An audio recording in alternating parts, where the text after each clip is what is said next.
A few years ago, I lived just 2 houses from the ocean, and so I spent most every evening after work and most of my weekends on the water or in the water, swimming, surfing, or else on a towel on the sand, enjoying a beer and the sunset. I could think of little better than simply being there. Going there without a plan, then seeing who was there to make a day with. It was one Saturday afternoon when I found myself on the beach with a group of friends. We were surfing for hours. It was great. I surfed a few excellent waves when one of us, we'll call him Ben, saw a shark fin in the water. A big one, gray showing itself for a moment, then slipping back beneath the waves where we couldn't see it.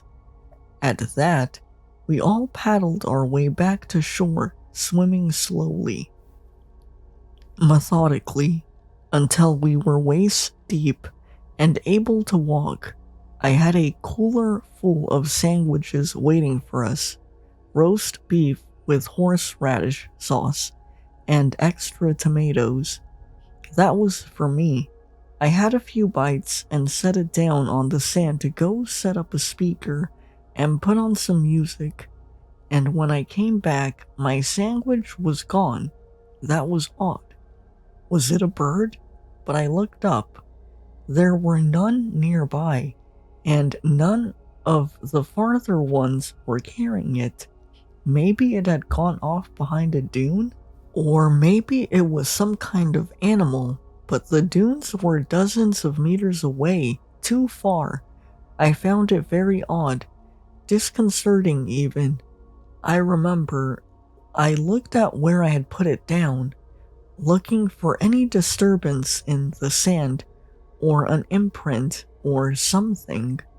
But the sand was normal. If anything, it was smooth. Maybe even too smooth. I looked at a gal we'd started to hang out with recently. Her name was Jackie. I asked her if she'd seen what the hell had happened, and she said no. What the hell was I even talking about? I told it was my bloody sandwich, and now it's missing. She looked at me like I was an alien at that. I suppose I can't blame her, but I recovered, at least I think I did, by making some lame joke and then swinging a beer. I let the whole incident go, for the most part, put it out of my mind as best I could, but even then, I found myself wondering just what the hell had happened, and how in the hell it had happened. It was a week or two later when I was with a similar group at the same beach, not far from where we'd made our spread earlier. This time it was late at night, with the windows howling and the moon low and blue over the ocean. We were bundled up, even as Ben lit a little bonfire with scraps of wood we'd recovered from the beach. In moments, there was a crackling blaze on the beach. We were all huddled close to it, the wind biting at our faces and hands, even as it fed the fire, stoking it to a dull roar. There was something in the darkness, skittering across the sand, a crab. Jackie pointed it out. She thought it was cute, but it seemed spooked, terrified, like it was running away from something, and while it apparently recognized us as dangers and kept away from us, it seemed to have no fear of the heat of the fire. The damned thing was almost running into the fire. Jackie tried to stop it and shoo it away from the blaze, but it darted around her and tried to get closer. So I got up and blocked its path, and off it went back into the darkness. It disappeared beyond a ripple in the sand, and that was all. It disappeared, and then I saw there was no ripple in the sand. It had vanished into the sand itself. I took out my phone and turned on the light. Where the crab had vanished, the sand again was pristine, flat, almost manicured. There was no ripple, no miniature dune in whatsoever. It had vanished into thin air, or into the sand itself? I looked closer. Had the thing hidden itself? Maybe burrowed into the sand, staring up at me even now? I began to dig for it, scraping through the sand, but there was nothing there, nothing at all. Again, I let the whole matter go. At this point, I didn't know what to think. Was it a sinkhole? An optical illusion of some sort? Perhaps a glitch in the Matrix? I couldn't know. So again, I put it out of my mind as well as I could and got on with my life. Fast forward another week, I was with Jackie, walking along the beach with her little Yorkie. You could call it a date, though we didn't. We were just friends, just talking and laughing. And if we weren't just friends, it could definitely be a date, just me and Jackie and her Yorkie. But the Yorkie seemed scared, on edge. A few times, I noticed it walking funny, almost limping, or yanking its foot up from the sand and looking back at the beach, terrified. I noticed that, and I wondered, wordless, shapeless thoughts began to form, and fearing the worst, I picked up the little dog to keep it from those tiny, barely visible ripples in the sand. At least, I tried to pick it up. The moment I got hands on it, the Yorkie panicked, squirmed around, and thrashed, and I dropped it. It darted off behind a dune in the sand, Jackie and I chasing after it, and it was gone. It had gone over the dune, and it had gone. There was no grass, no other dunes. Not for hundreds of yards, nothing. Nowhere the tiny dog could have hidden. It was just the beach, just the sand. Except there was one part of the sand that was smooth and too flat, like it had been raked over and smoothed out to hide something. For a moment, just a moment, I thought I saw a bubble in the sand, like escaping air. The final desperate gasp of something. I went to dig at it, but even a foot down, there was nothing. Just loose, dry, shapeless sand. We put up signs, of course, and went to the police and posted online and all that. And we did get a few calls, but I can confidently say that Jackie's little Yorkie was never seen again. By now, I couldn't stand the beach, couldn't stand the sight of it or the smell of it, and the idea of being there on the sand terrified me, and yet, in my horror, I noticed a few things about whatever was going on, wherever it was, whatever demon, whatever aberration. It only seemed to exist in dry sand. Grass and wet sand kept it at bay. Everything that had vanished, my sandwich, the crab, Jackie's little Yorkshire, they'd all been on dry sand. So perhaps grass or the thickness of wet sand could be safe. Even so, I wasn't taking any chances, and I knew better than to tell anyone. Can you imagine? Hey, blokes, I think there's a demon living in the sand.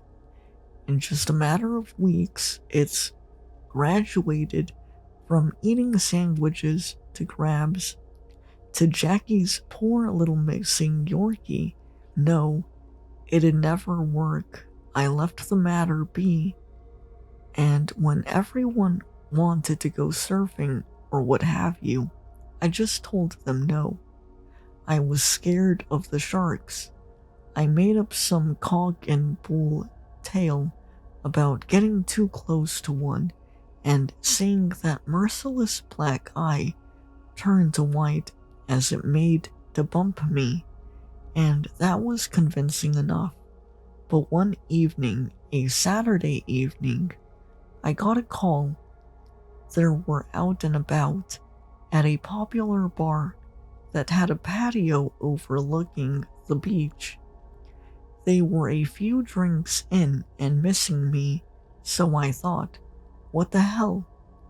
15 minutes later, I was dressed up and taking shots, together with my friends again. It was an excellent evening. Ridiculous stories were told and lifelong memories made.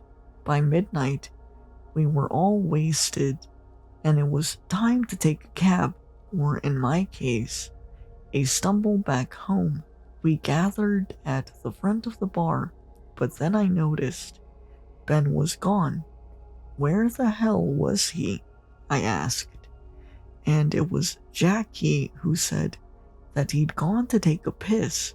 I laughed and made some joke about it, but she clarified he'd gone to the dunes to take a piss. I felt my blood run cold. I made another joke, or tried to, and said, let's wait here until he comes back. And he didn't come back, not after 5 minutes, or 10, or 15. I played it as cool as I could before I grabbed a few others and set out onto the sand. In moments, we found his footprints, deep and recent in the wet sand. Thank God, I thought. Maybe if he stayed on the wet sand, maybe if he went to the grassy dunes, maybe he just passed out. But then I saw that his footprints left the wet sand and entered the dry. There was a little stream, an estuary that led to the ocean, but his footsteps stopped just a few meters from it and vanished instantly, immediately, totally vanished. We called the cops, and then we called the Coast Guard. In under an hour, volunteers were all over the beach, combing every inch of it for a sign of Ben. The whole place was lit up. There were helicopters patrolling the water, several boats, but there was nothing, not a sign, not an article of clothing, not a single, it's too horrible, body part. Even the only thing anyone could think was, at a point, the helicopter caught a view of the fin of a shark, a bloody fucking big one too. A shark that big, so close to the surface of the water at that time of night. Supposing Ben got confused, or perhaps fell into the estuary or something and was washed out to sea. Even if the shark didn't get him, the ocean itself well could have. They kept up the search for a day or two, no more, and then Ben was considered missing, gone but not forgotten. They said at his funeral. That was accurate. I thought to myself, gone, but not forgotten. My friends and I, we promised that no matter what happened, we'd never forget Ben. We toasted to that. And as we did, I told myself, I'm not just not going to forget Ben. I'm going to avenge him. I made a show of it, stumbling around the bar, swigging beer after beer, taking shot after shot. I could feel it watching me. Something was watching me. There were ripples in the sand here and there. I could see them, just at the periphery of my vision. It was watching. It was waiting. And it was hungry. It was just before dusk when I made a show of it, carrying my beer, spilling my beer, stumbling into the sand. I was careful though. I kept to the west, sand, and the grass, and although I saw few ripples, and perhaps felt a dull threatening vibration, I was left be. At least for a moment, I was left be. I stumbled to where Ben's footsteps ended, closer and closer. For weeks now, the beach had been deserted. As the news of Ben's vanishing spread, people seemed sad or horrified, and since no one was sure how it had happened to such a strong swimmer and surfer as him, no one was keen on getting back to the water. So I knew that I was the only one in weeks to wander out onto the sand alone like that. I made a show of it. I tugged my pants down to take a piss, threw an empty beer can into the sand, and in the corner of my eye, I could see it vanish below, and then reappear, as if coughed back out.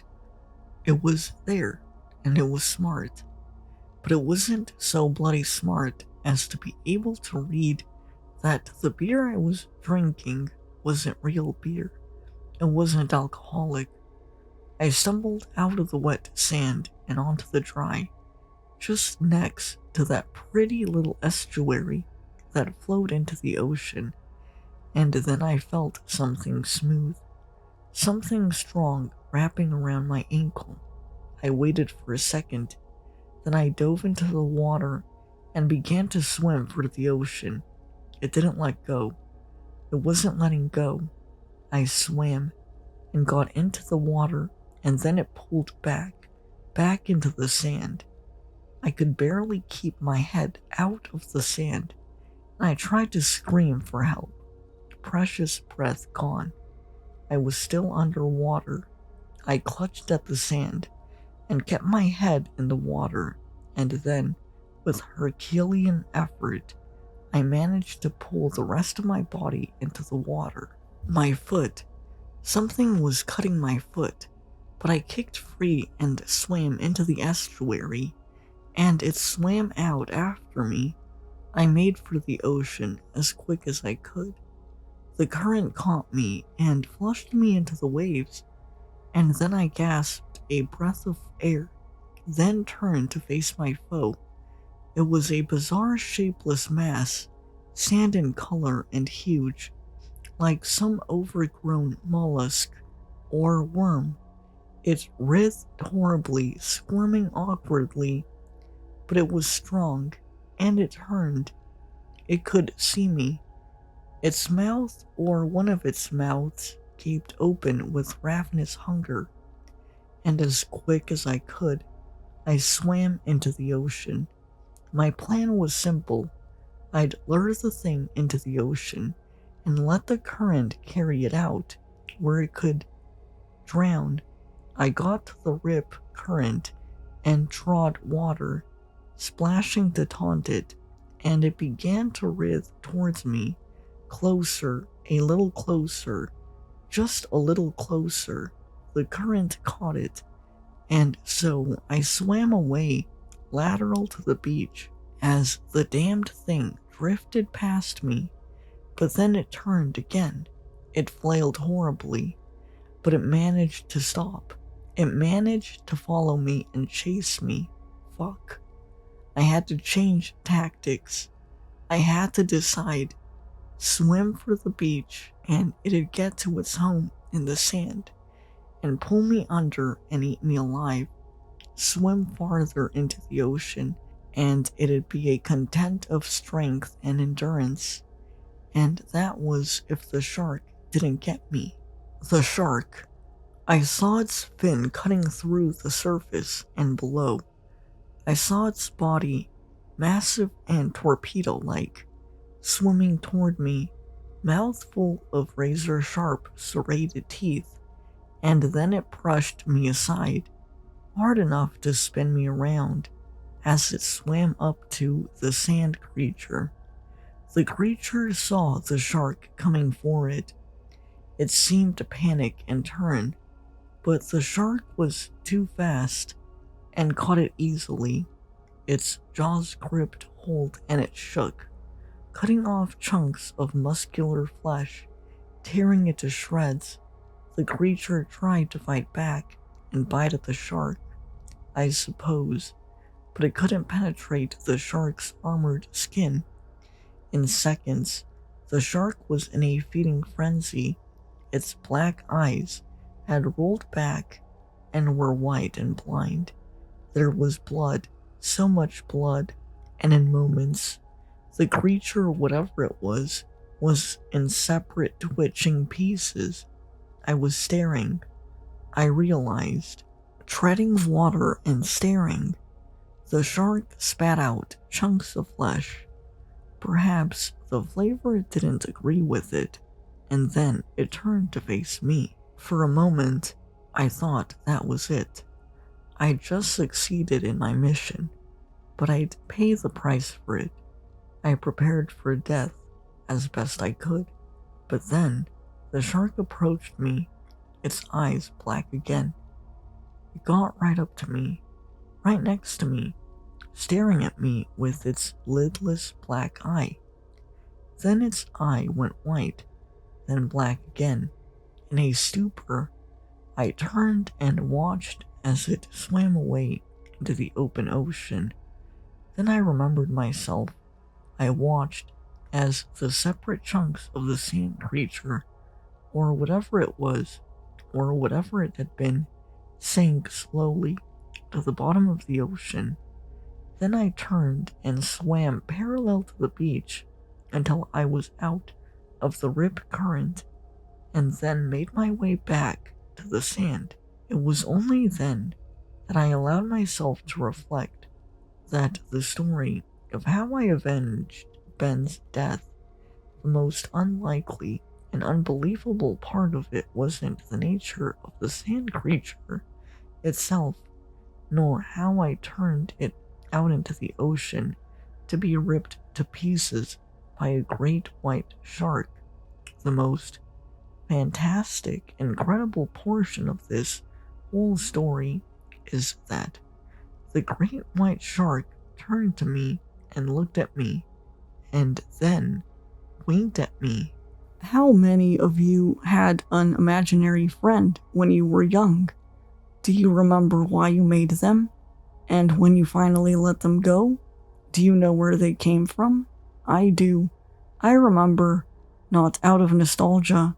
I remember out of regret for ever having dreamt him up, for bringing him into my life. Lonely people make poor decisions, and now I'm paying the price for it. Only, I'm not the only one. That's what pains me more than anything else. I was a latchkey kid growing up. My father served in the army overseas, and my mother took up a job at home to further support us. My mother didn't return until a good couple of hours after school let out, so I'd be alone for a good while. I was an only child and had trouble making friends, so this compounded my loneliness. There was a playground about 2 blocks from my house that I'd frequent after coming home from school. I could get there faster by cutting through a small but thick forest clearing behind my house. It depended on how I was feeling whether I do so, as the canopy of the tree line made the forest below dark as all get out. Some days I'd cut straight through and some days it made me far too rattled and anxious to try. The playground itself was very old. There had been some additions to it over the years, as well as some parts getting replaced for safety reasons. However, I don't think anything short of a full power wash could get all the rust off the swing set chains and corners of the jungle gym. I overheard kids at my school talking about how creepy the place was now and then. Some even came up with their own urban legends surrounding the place. I never found it that scary though. To me, the wear was almost comforting. Whenever the playground was empty, I'd imagine all the kids who had played there. I'd imagine them in all the old outfits I saw from vintage photos and history books at school. They'd throw around old slang and lingo amongst each other, and I'd watch from the lone swing set in the corner of the playground, the loser's swing. It was called that due to being a swing set with only one swing. Over time, the second swing's attachment to the chains had degraded in an unrepairable way, so they detached it. From what I understand, the playground had already been on the chopping block for years. The town didn't want to bother shelling out the cash to replace the whole thing, so only one person could swing in it. Instead of being jealous or fighting over the seat, most kids who came there would make fun of whoever was using it. After all, to use the swing was to use it alone. You don't play with anyone else. You just swing by yourself. Even with that kind of baggage attached to it, it never dissuaded me from using it. I was pretty used to being by myself, so it wasn't hard to tune everyone else out. Also, I was scared of falling off the jungle gym. I'd seen it happen before, and it looked like it hurt. After a while, I made up an imaginary friend. I sort of modeled him after one of my dad's friends because I thought he was cool. Called him Rob, an older guy in his 30s who seemed to have an answer for everything you asked him and a story to match. When I used the swing, I'd envision the swing next to me repairing itself, and he'd take the seat. I'd ask him why the sky was blue, and he'd say, well, 'cause it's God's favorite color. I'd ask how planes stay in the air, and he'd tell me they had people behind it blowing it forward real hard. I'd ask all the questions kids ask, and he'd always have an answer right away. Only one question seemed to stump him.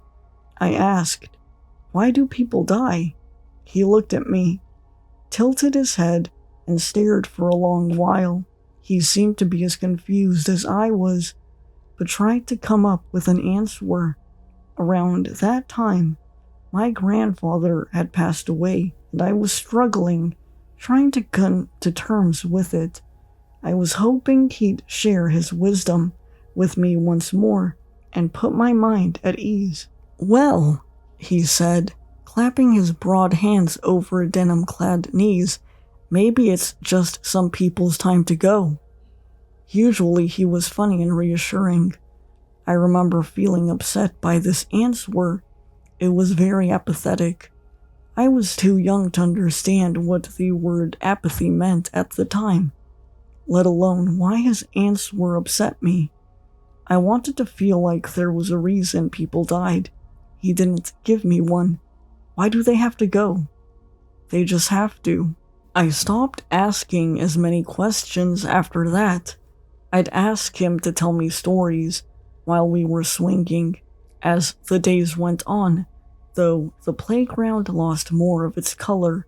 The paint was peeling off more and more, and fewer kids came to play. There were rumors that they were going to completely tear the place down any day now. It was sad for me, but the playground had become less of a comfort over time. I struggled to keep up the conversation with my imaginary friend. I couldn't even maintain the image of all those old kids playing here. It was hard imagining anyone playing here anymore. I remember the last time I went, though. I had been getting bullied in school for a while.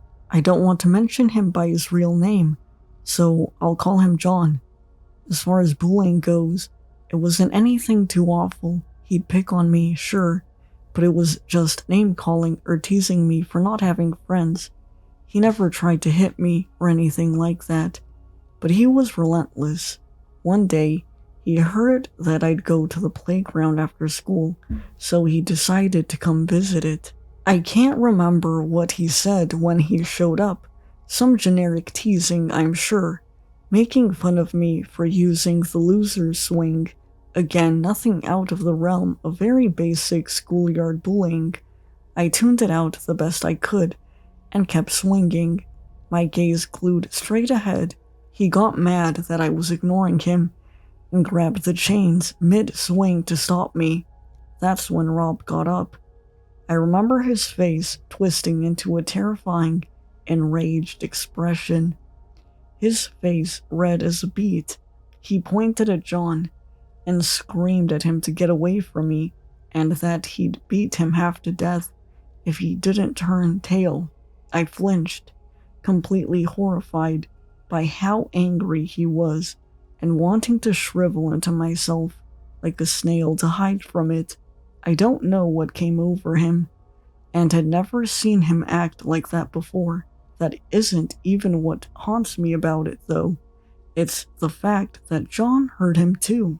I remember the shocked expression on his face, like he couldn't believe what he heard. Taking the opportunity, I stumbled off the back of the swing and took off as fast as I could. I cut through the forest, shielding myself with my arms from all the branches and brambles. It felt like the forest stretched into forever as I ran, my heart pounding and my lungs burning. Even though I knew that I was all alone, I couldn't shake the feeling that I was being chased, that if I didn't make it out of the woods, no one would ever find me again. After running and stumbling and picking myself up over and over, I finally saw the light from the other side. I could see my house in the distance. I swear I heard a voice calling to me from behind, telling me to wait. I ignored it and kept pushing until I was clear of the woods and safely past the fences of my backyard. I ran into my house, locked all the doors and windows, and hid in my closet for hours until I heard my mom come home. I tried my best to act like nothing had happened, but she knew something was up. She was always worried about me. I ate dinner and went to bed early, clutching the blanket to my body like a protective cover the whole night. That was the last time I ever saw John. I didn't see Rob for a long time either. In the following days, they had put up missing posters all over the neighborhood for John. He hadn't come home, and I seemed to be the last person who ever saw him. The police visited our house and asked me some basic questions about it since a few of his friends knew he had come to the playground for me specifically, but didn't come along with him that day. I gave them a general summary of what happened, without Rob's part in the story. I just told them he had come to the playground to bully me, and then I ran back home. They seemed to accept what I said, and didn't come to question me again after that. After all, there wasn't much more I could tell them. I was just a kid. There were rumors about me after that in school. Some of the other kids spoke in hushed whispers that I killed him and hid his body in the woods. As much as it upset me at the time, I can't blame them all that much. We were kids, and I was always distant and antisocial. If I was in their shoes, I might have thought the same thing. For the rest of my school life, I did my best to keep my head down and stay out of trouble. I made a few friends here and there, thankfully. It wasn't a lot of friends, but they were good ones. Without them, I could have turned into an insane recluse as I got older. As I mentioned, I didn't see Rob after that. I dropped the imaginary friends entirely too, traumatized by what had happened, to bother humoring the idea anymore. Not to mention, I had real friends to spend time with now. I didn't need an imaginary one. Even then, I'd sometimes lay awake in my bed late at night, too terrified to look out the window. I'd envision him looking back at me from the black forest, making that same twisted expression. The fear faded over time, but it still lingered in the back of my mind now and then. Years passed, and that fear still clung to the back of my mind when life dealt me another terrible hand. Recently, my mother passed away. My father had died quite a while before that overseas, so she was all I had left in terms of family. The grief broke me. I retreated into myself after the funeral, content to live alone and not form any more connections. The idea of losing anyone close to me again was mortifying, and it was hard to imagine surviving that kind of pain a third time. That's when Rob came back. At first, I would catch a shape just out of the corner of my eyes when I looked in the mirror. I accepted it as exhaustion and was more preoccupied with marveling at how shitty I was starting to look from neglecting my needs. It kept happening though. Sometimes I'd catch a glimpse of him sitting down in one of my chairs, and he'd be gone by the time I'd look back. I'd wake up to the sound of the TV on in the living room, usually on some sports channel. No matter what I did, though, I could never catch a full look at him. I started to assume I had finally snapped and completely lost it. I was second guessing what was real and what was fake at every turn, and the feeling made me isolate myself even more. I started to think I was a potential threat to society and that I'd be better off either not associating with it or dead. In my lowest moment, that's when I heard his voice again for the first time. It was distant and faint, though I could swear he said, "Pick yourself up, champ."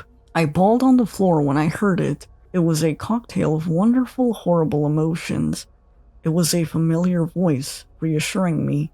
It was like hearing an old voicemail from a long-lost friend. At the same time, it was hard to forget what had happened all those years ago and why I was scared of him in the first place. Not to mention that hearing voices in my head didn't feel like a great sign, but at least I didn't feel quite as alone. It was sort of a wake-up call. I tried putting myself back together. I started sleeping on a more regular schedule and made sure to eat at least 3 times a day. I tried reaching out to old friends and socializing more. I had grown agoraphobic over the months I had spent locked away inside, so I did my best to get outside for as long as I could manage each day. I've gone a lot better. I feel healthier than I ever have, and I'd like to say I'm okay again. I've recovered at least. Only I thought that would make Rob fade away, back into the recesses of my mind. He hasn't. I still see him, whether out of the corners of my eye in old photos, or even in the distance outside my house. I still see him. Sometimes at night, I hear his voice muffled outside my window. I try to pick it up on my phone, and the nights I leave it recording are the nights he doesn't talk. That's the only thing bothering me, though. The same time Rob started appearing again, John's case was reopened for investigation. The playground was torn down decades ago. However, they've recently been clearing the forest behind my old house as well. While they were cutting down trees, part of a tree trunk collapsed, When it struck the ground, inside the debris, they found remains of a child's skeleton. The bones matched some of John's old x-rays. No one knows how they got in there, as the portion the bones were in was toward the very top of the tree. A few feet below it, words carved into the tree read, "Had to go." They've started finding carvings like this all over the forest too. I'm not sure what idea scares me more, Rob being part of my imagination, or Rob being real. All I know is that I keep seeing him more and more, and it feels like he's angry at me. I don't know what to do, and I'm too scared to look at him anymore. Please, help me. I used to make videos, not to a large following, just little interesting clips about life in a small town, and the various people who live there. It wasn't just content for the sake of content. It was a record to show what life was like in the 2020s for the folks of Tom's Cog, Minnesota. I'd done a couple of videos already. One was about the old couple running the corner pub, one was about a landlord, and another was about the principal of the local high school and their apparent pool troubles. Long story. I was doing a shorter video about a woman named Marla. She was a beekeeper who worked with moving intrusive hives. This kind of content gets a lot of views, so I figured I'd do a more compact but better edited video this time around. I'd done my research, prepped my gear, and was rearing to go. I met Marla on a Thursday morning in late May. We took her pickup, had a gas station sandwich for breakfast, and stopped for a quick coffee. I talked to her a bit about her job, her life, and her aspirations. Small town stuff. She was the kind of woman who was happy as long as she could keep up with her payments and have a bit left over for a Netflix subscription. Wholesome. She drove me out to the site of the day, talking to the camera as we went. We were turning further and further off the paved roads as the suspension struggled against weeds, rock, and gravel. "There's a hive near a walking trail," Marla explained.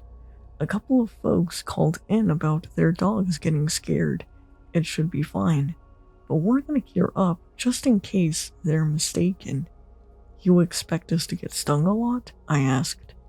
"Not really," she smiled. "Not if you know what you're doing. But there have been times when folks have called in about a hive, and it turned out to be paper wasps.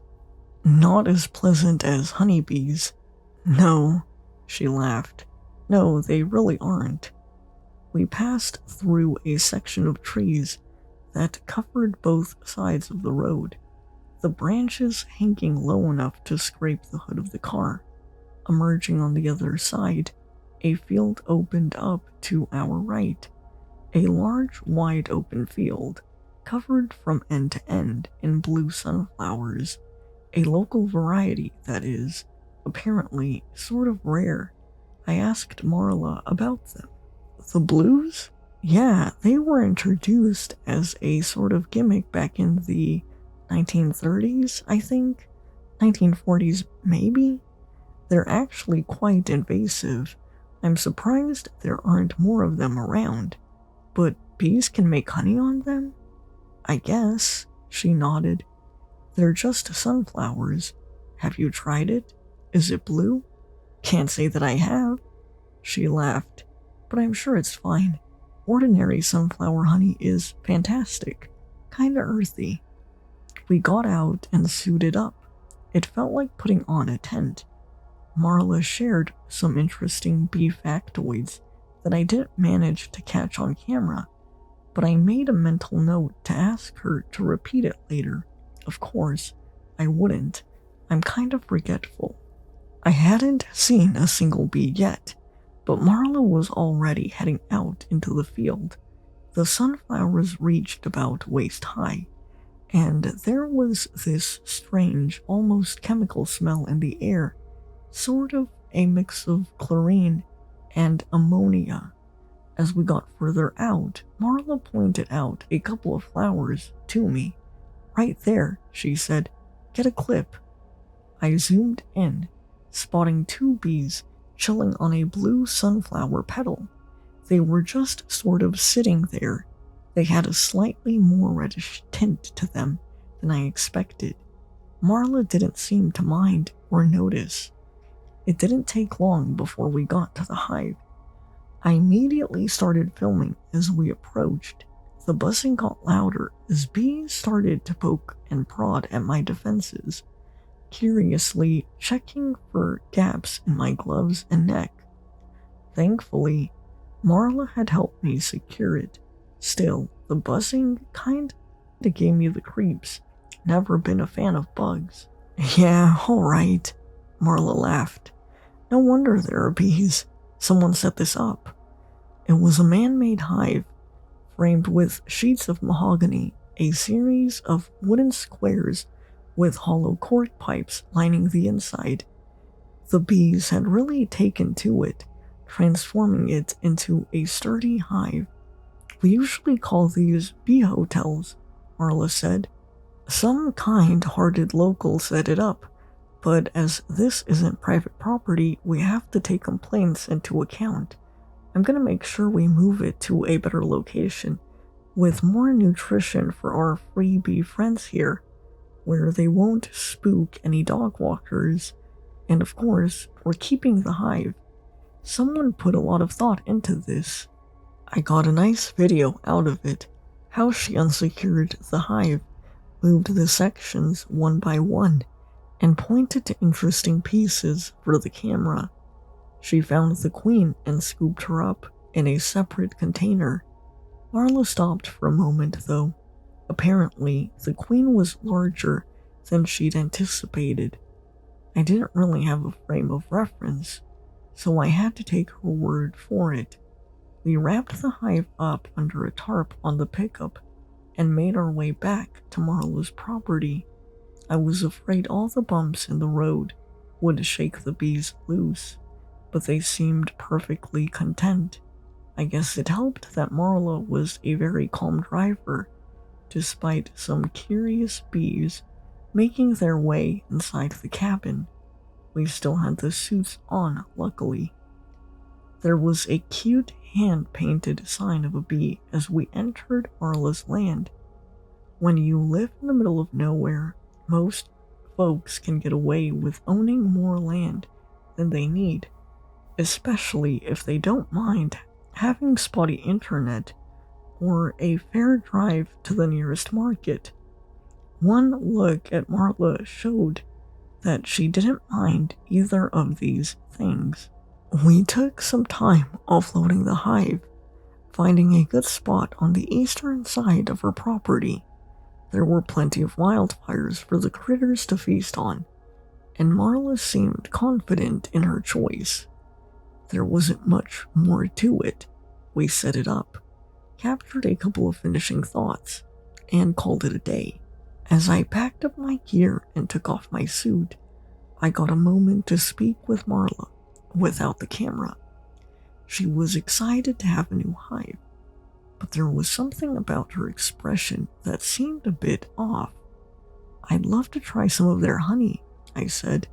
"I think it'd make a great end to the video." "Yeah, I'll keep in touch," she nodded. There was an oppressive silence as she stared into the distance. I tilted my head, trying to catch her attention. "You alright there?" I asked. "Yeah," she nodded. I'm just anxious. New responsibilities, you know? Is there a problem?" She bit down on her lip, squinting. "Maybe." A couple of days later, I started getting updates. Marla was having some trouble with the hive. It was more aggressive than she'd previously thought, and a lot of the bees had been dying off at alarming rates. It happens when you move them sometimes, she sighed. It's rare, but it happens. They can have trouble adapting. She managed to get a little honey, but she wasn't too happy about it. Apparently, it wasn't as sweet and sugary as she thought it'd be. There was just something off about it, texture-wise. She was gonna make me a little bottle of it either way for the video, but she advised against eating it. Returning to my day job, I was looking forward to hearing more from Marla. Out of all the people I'd worked with, she'd been the most eager to contribute to my channel. We kept in touch over the week, discussing future collaborations and other ways we could make content. She suggested making a couple of DIY videos to showcase some neat tricks for would-be hobby appierists. The following weekend we met up again, another early morning, this time with a light drizzle spattering against the hood of her pickup. The moment she came around, I could tell something had happened. She had these bright red spots on her arms, and she was a lot less talkative than usual. Before I got the chance to talk to her about it, she explained. Got swarmed yesterday, she said. Never happened before. Those are all stings? That's just the thing, she scoffed. It isn't. They're bites. I didn't think honeybees bit people. They don't. We just looked at one another for a moment. Her marks were pretty nasty, some of them swollen enough to burst. The conclusion was obvious. These weren't ordinary honeybees. We made our way back out to the field, where we'd found them. I did a little filming, but Marla was self-conscious about her arms. She was scared that it might dissuade people from working with bees, and she kept repeating how it was her fault for not handling them correctly.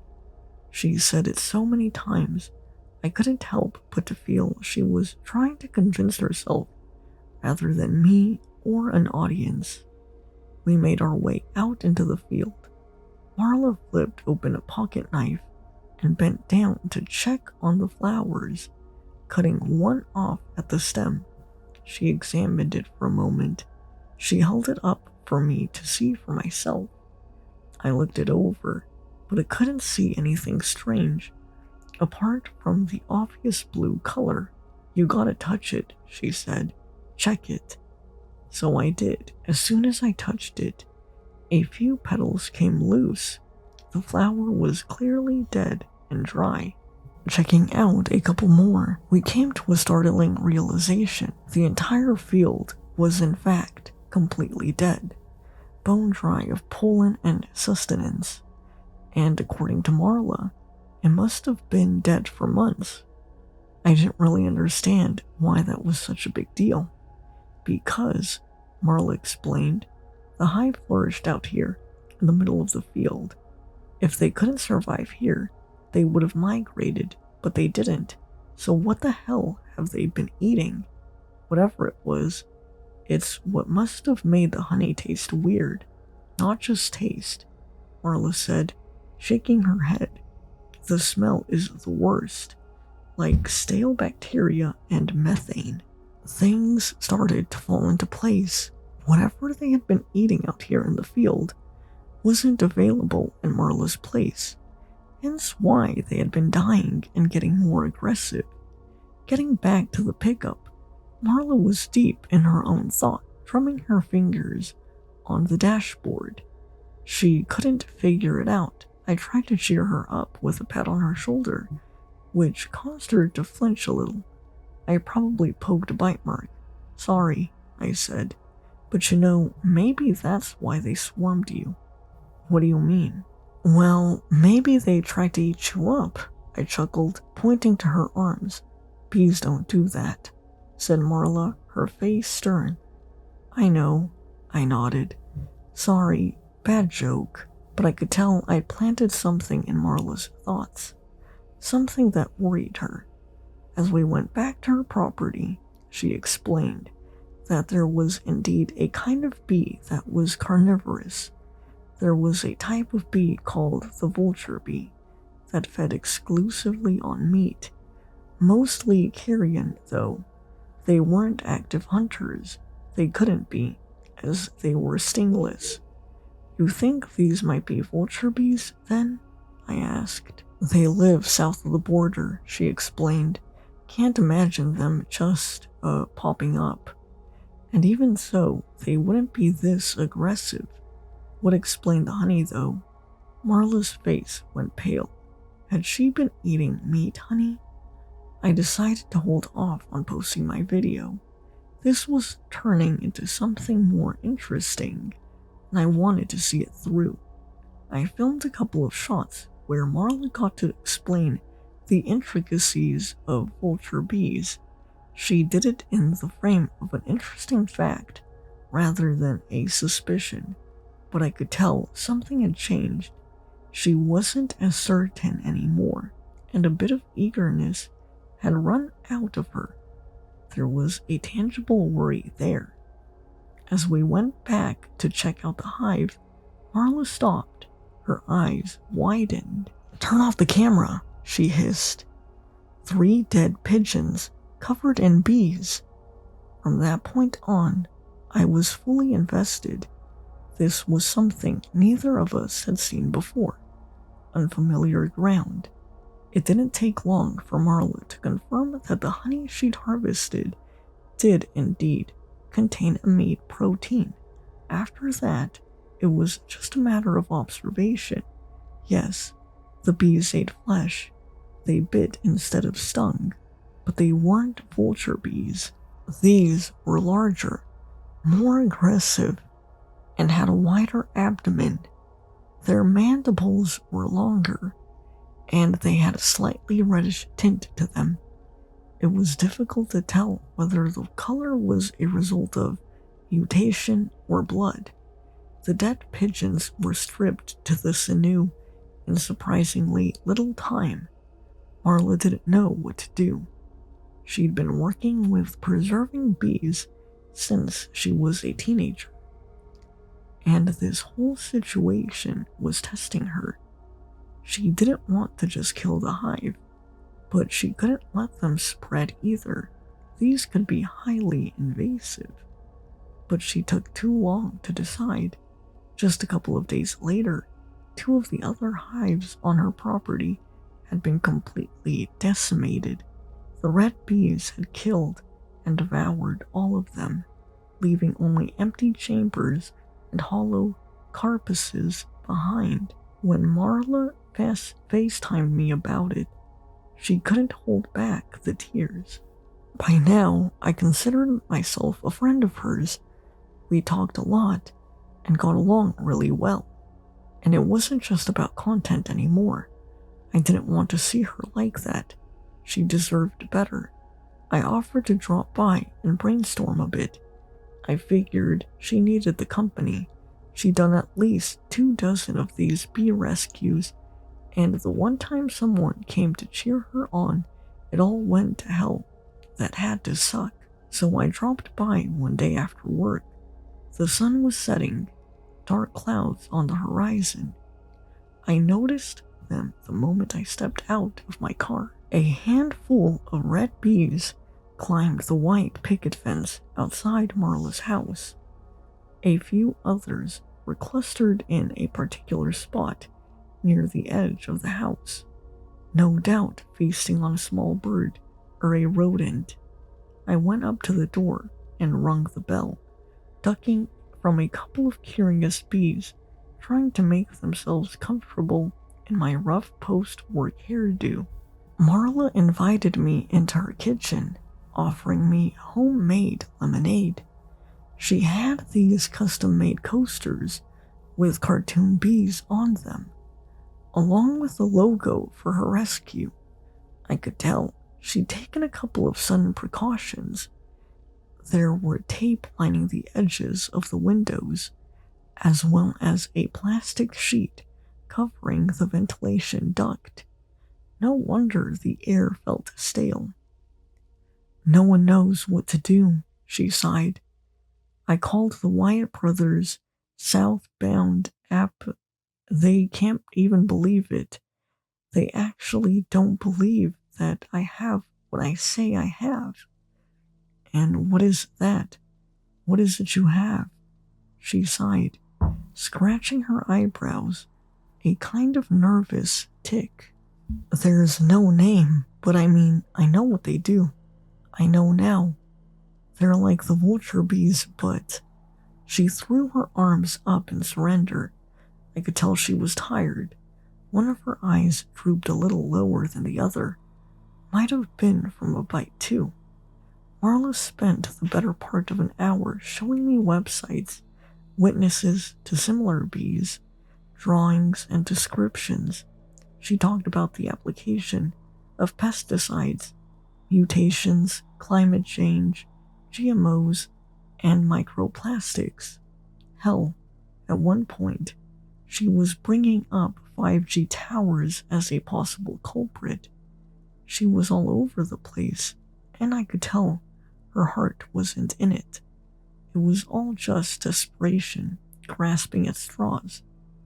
After a couple of hours, well into the dark of the evening, we'd gone from homemade lemonade to lukewarm, well-nursed beers. We'd run out of ideas and topics.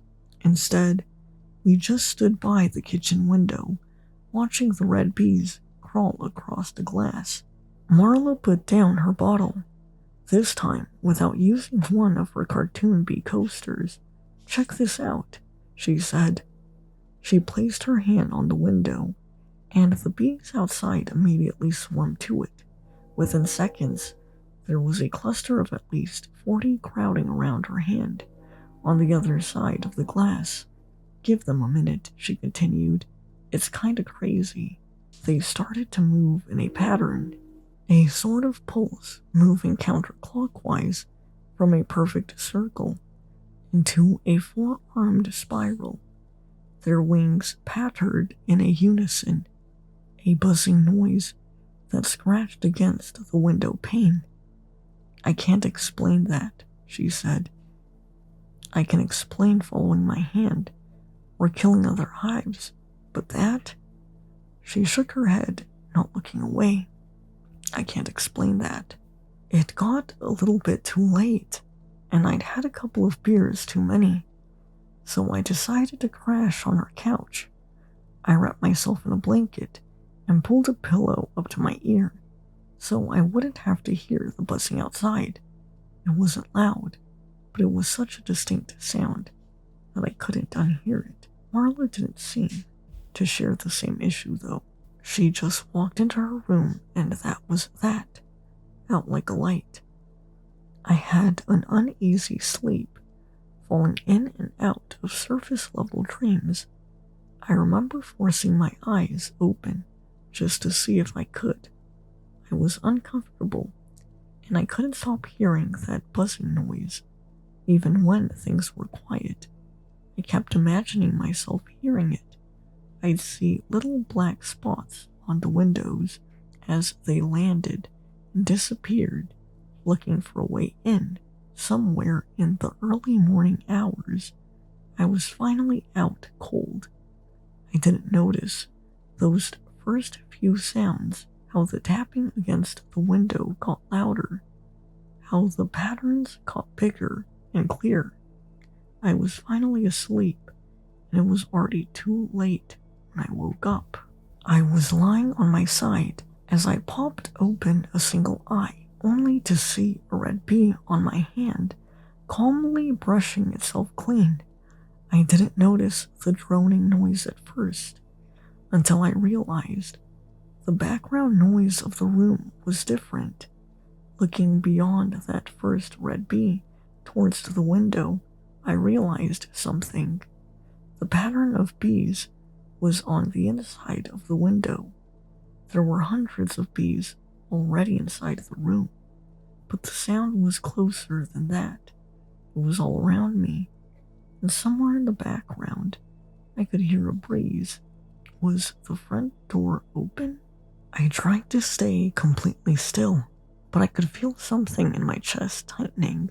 I wanted to brush the bee off, but I couldn't bring myself to move. Something was holding me back, keeping me from just waving my arms around and getting out. There was something more to this. Seconds later, there was a noise, a rising murmur, like a moving mass. Best way I can describe it is a vibrating burlap bag, followed by meaty footsteps. Not loud, but not quiet either. Someone didn't care too much about waking me. If there was ever a time to get up, to run, or to fight, that was it. But all I did was lie there, staring at that one red bee on my hand, listening to something slowly approach from behind. It's as if I knew how badly outmatched I really was. I could feel something shift as the side of the couch was grabbed, creaking noises as fingers dug into old leather, snapping sounds, sinew and muscle stretching and realigning under a thin layer of skin, forced breathing and hissing descending on me from above, little sniffs and silence. I held my breath. You took my hive. Less of a voice, and more of a collision of wings and carrot spaces, a shaped buzzing. The red bee on my hand looked straight into my eyes, not a single twitch, nothing. I didn't. I whispered under my breath, trying not to move my mouth. I didn't. There was a pause, a sudden shift as someone stepped back. A little moving mass came loose, dropping on top of my blanket. A handful of red bees, carefully spreading out to investigate me. Behind me, footsteps, leading into Marla's bedroom.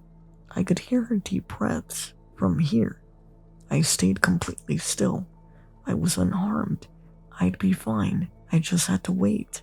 Every nerve in my body felt like it was put through a white fire, still, controlled and desperate to explode into action as little creatures made their way across me, carefully looking me over. The pores on my skin were screaming at me to move, itch and shudder. I could feel the hairs on my neck rise, only to be tugged on by eager mandibles. Then, a scream.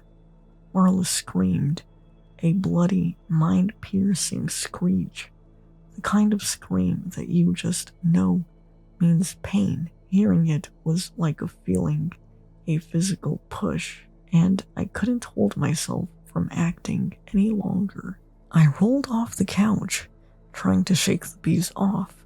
The cluster on the window exploded into a disorganized attack, swarming every piece of me and the room, and the adjoining kitchen. They were inside my clothes, in my hair, in my eyebrows, and they were going to eat their fair share. Every bite was white-hot fire, followed by a sudden stinging cold. I ran outside. I remember taking off my clothes, waving my shirt around, shoeless and burned by bites. I ran from our house, making as much space between me and the hive as possible. There was this blur of buzzing, biting, flailing, and screaming, some of it mine, some of it Marla's in the distance. Little red spots crawling across my waving shirt. I threw myself on the ground, rolling in the grass. I smacked my body with the palm of my hand over and over, ensuring me that the little tickle I felt wasn't another one of them. Then I just lay there, panting in the grass. They were gone. The single red bee on the palm of my hand remained, carefully brushing itself before casually flying off. I could feel the soothing morning dew on my cheek. I slowly sat back up, leaning against a tree. I could see Marla's house in the distance as I gasped for air. There was a heaviness to my lungs, like I couldn't completely fill them. A man stepped out, or at least the shape of a man. It was hard to tell at that distance. It was as if he wasn't completely solid. His silhouette kept shifting even as he stood still. He stopped in the doorway, looked me way, and just sort of dissolved. I burst into action. My phone was still inside, but I had a backup in my car. I wrestled it out of the glove compartment, staining the driver's seat with spots of blood. My fingertips were bleeding, making it hard to call emergency services. My cheek and tongue were swollen, making it even harder to speak. I made my way back inside as I frantically explained what had happened. What would you even call it? An assault? Marla wasn't in her bedroom, but there was plenty of blood. There was a sound further in. Her shower was running. She made it to her bathroom and dropped into her tub. She turned on the water, hoping to keep them off. The end result was her ending up swollen and unconscious in the bathtub, dead bees bobbing in the water around her, some still twitching. It was horrifying. She was bitten. It wasn't just from bees. There were mist-colored marks from all kinds of stings, coloring her skin both a burning red, a pale white, and a faint green. Her neck was almost as thick as her head, but she was alive. Emergency services arrived.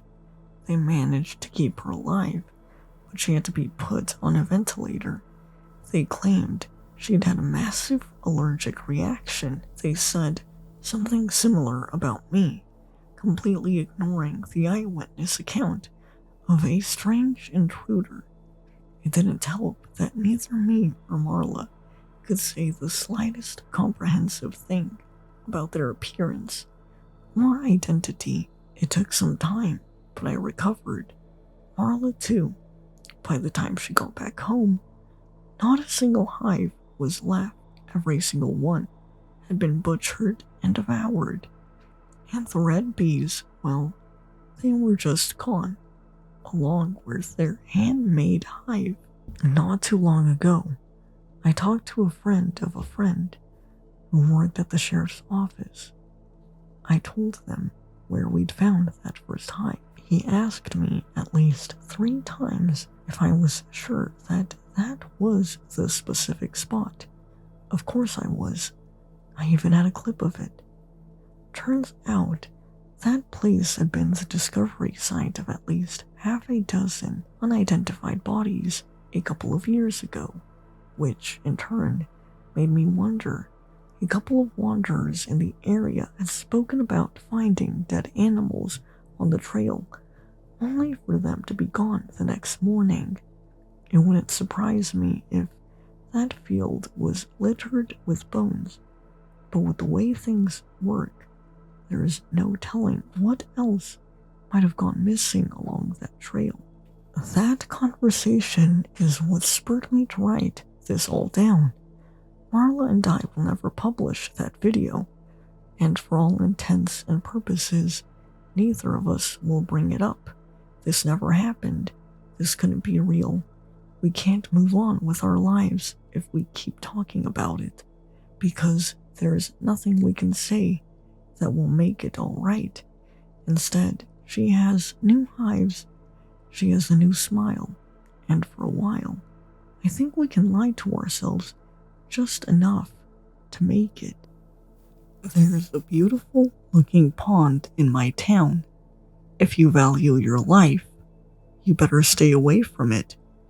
There is a pond on the edge of my town behind a large willow.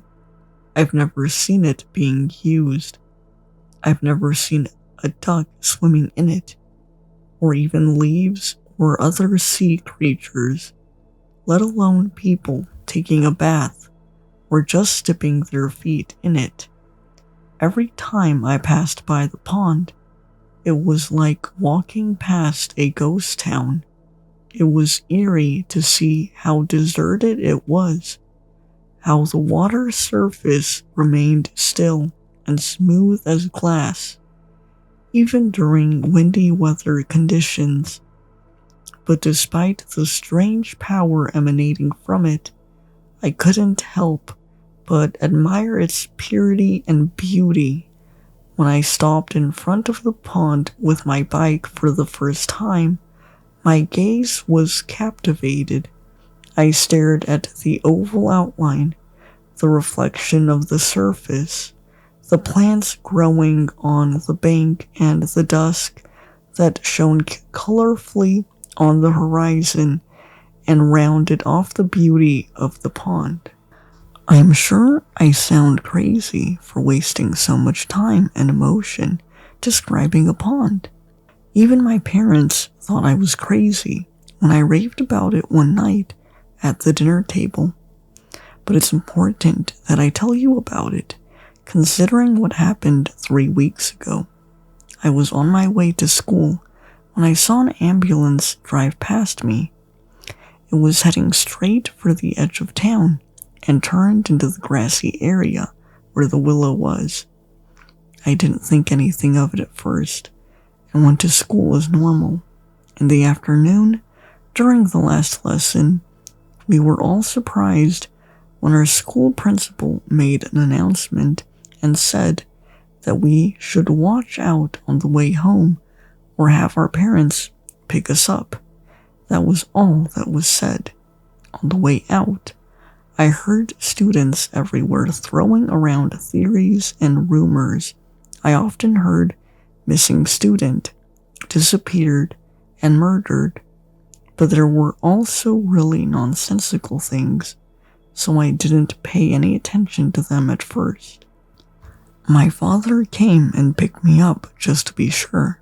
I was surprised because he was still supposed to be at work and would only pick me up in the worst case scenario. However, I dismissed it as a good gesture from a parent and didn't think much of it.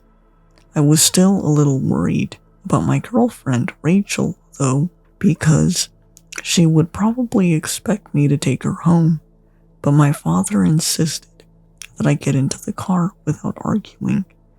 I did as I was told. When I brought up the subject of the principal's announcement at the dinner table that evening, everyone suddenly became quiet. My parents looked at each other worriedly. I sat up curiously and asked, "Do you know more about it? Does it have something to do with the ambulance this morning?"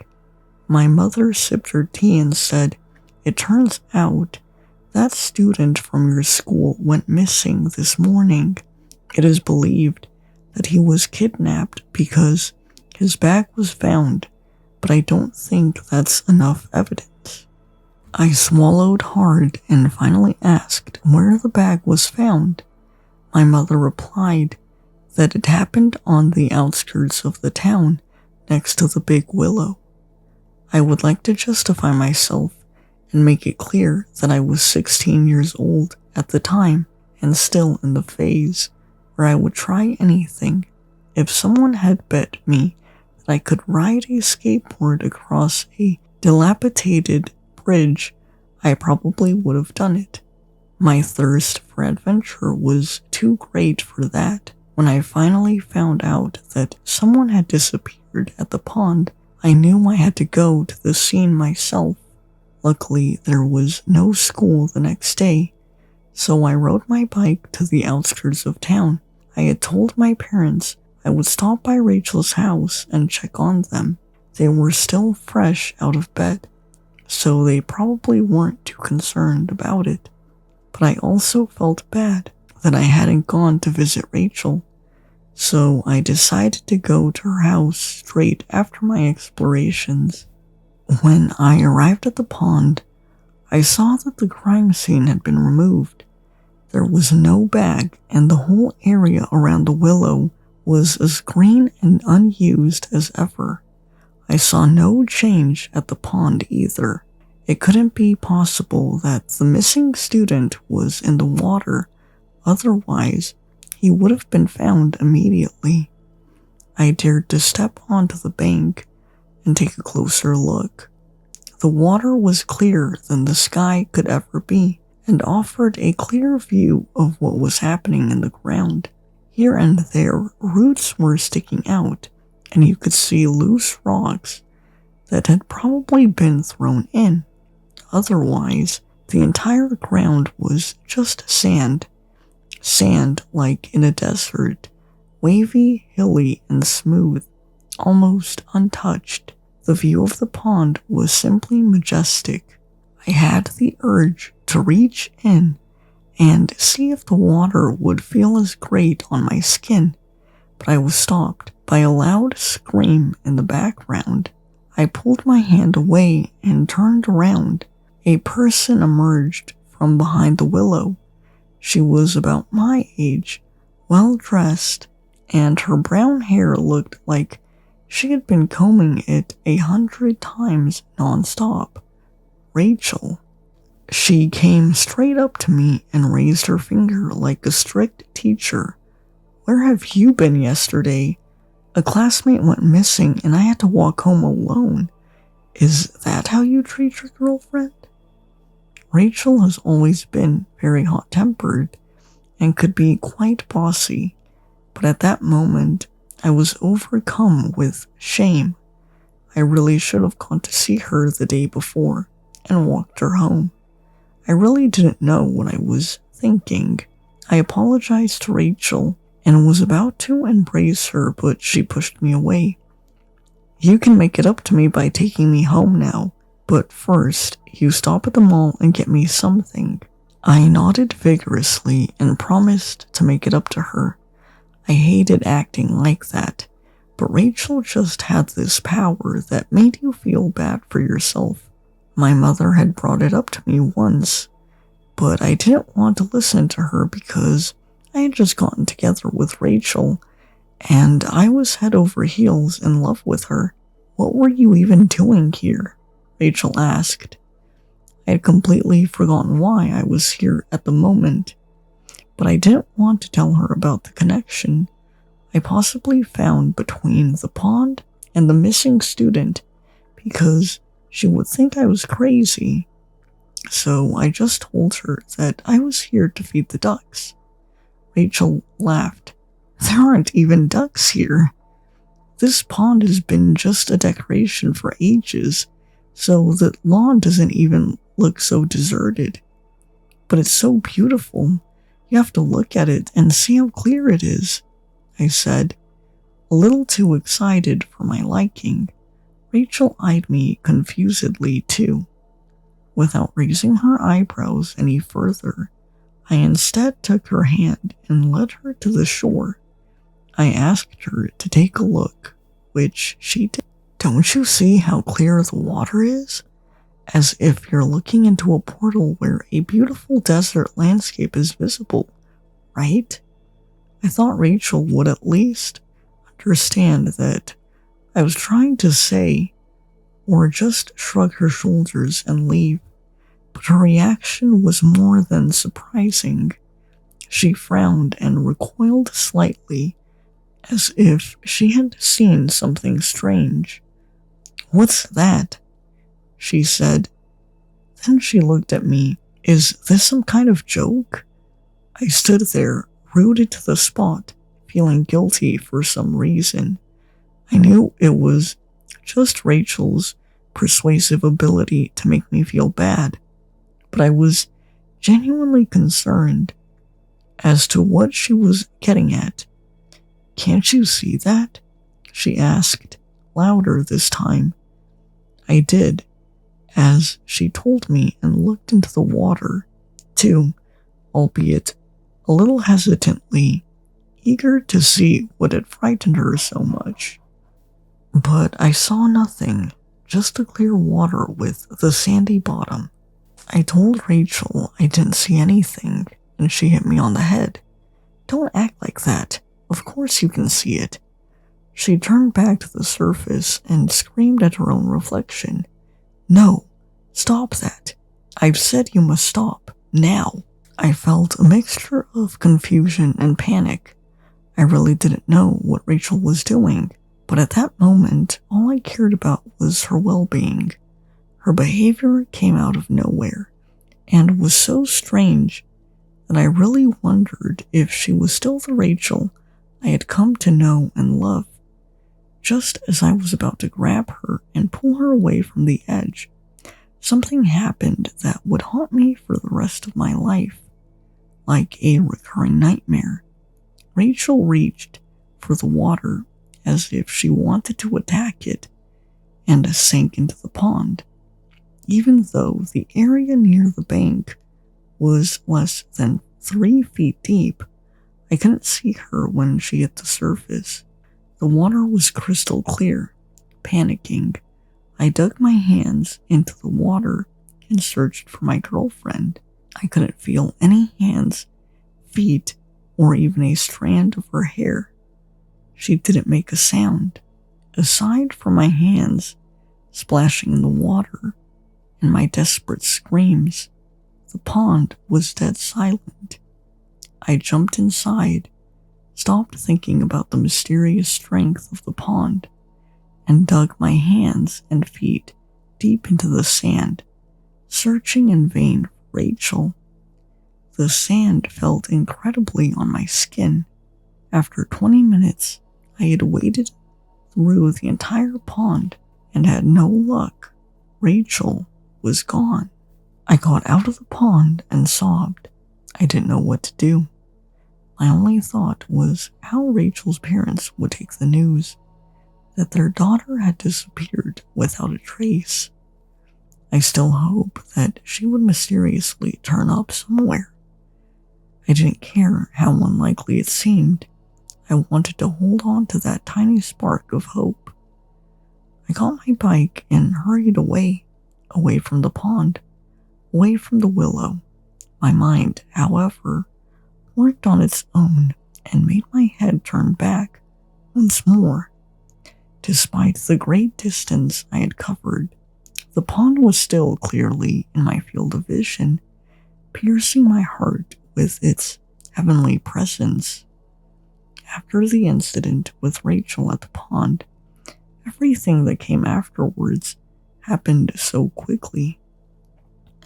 I told Rachel's parents about her disappearance, trying to explain everything as plausibly as possible without mentioning that the pond had literally swallowed her.